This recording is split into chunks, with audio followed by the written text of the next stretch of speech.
La paella, c'est toujours un petit peu compliqué, c'est très traditionnel. Je sais que les Espagnols ils rigolent pas avec ça, surtout. Hein, c'est vrai. Mais nous, on fait une anti-paella, on fait une paella rapide, au four.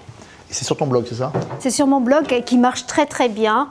Je vous rassure, ceux qui ont des origines espagnoles, c'est une paella express à notre façon. Alors, on y va. On fait chauffer une petite cocotte, un petit filet d'huile. On va faire revenir les cuisses de poulet. Hein, c'est le haut de cuisse. C'est moins cher en plus, c'est nickel. Alors on y va. Quand on fait colorer, on va les faire colorer un petit peu. On va rajouter un petit peu de sel. Hein. Ça va aider à la couleur. Voilà. Un feu assez vif, on va les colorer pendant 3 minutes sur toutes les faces. Et surtout utiliser une cocotte qui va au four. Hein. Voilà, impeccable, regardez. Ouais. On rajoute un oignon haché, les poivrons aussi. Chorizo aussi, on va le colorer. Hein. Oui, si tu veux, allez, comme ça va donner dès maintenant un petit goût assez sympa. Quoi, 2-3 minutes hein. Ça sent bon. Alors vous mettez du safran si vous êtes riche. Si vous avez moins d'argent, vous pouvez mettre un petit colorant. Hein. Si tu veux, j'ai une petite astuce pour avoir plus de goût au safran, pour que ça donne plus de saveur. Je l'écrase entre ma pomme et je le mets. Très sensuel.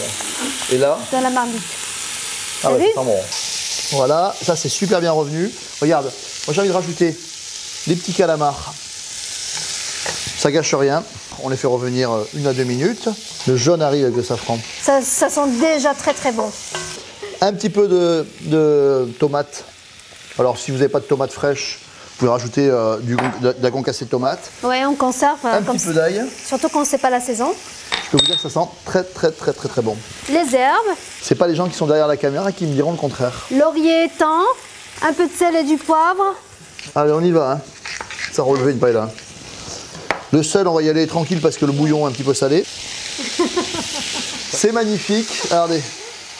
Hop, on met le riz. Ouais. Magnifique. Le bouillon.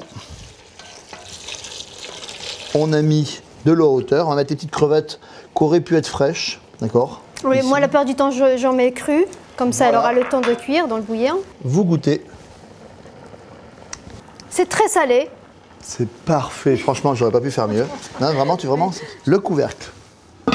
On a ébullition, on a préchauffé notre four à 180 degrés et on va le cuire 20 à 25 minutes. 20 à 25 minutes et à mi-cuisson, regardez s'il manque pas d'eau. Voilà. En fait, c'est une cuisson par absorption. Le riz va absorber, va éponger le bouillon et à la fin, il faut que ça soit parfait.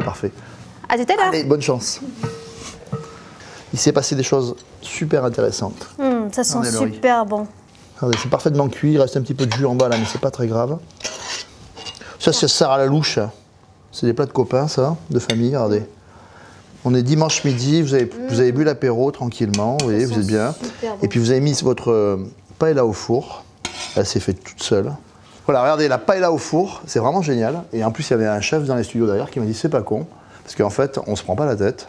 On a un résultat top. Je te laisse pas goûter, mais toi tu connais. Alors, merci qui? C'est pas trop salé. Merci Nadia. À bientôt.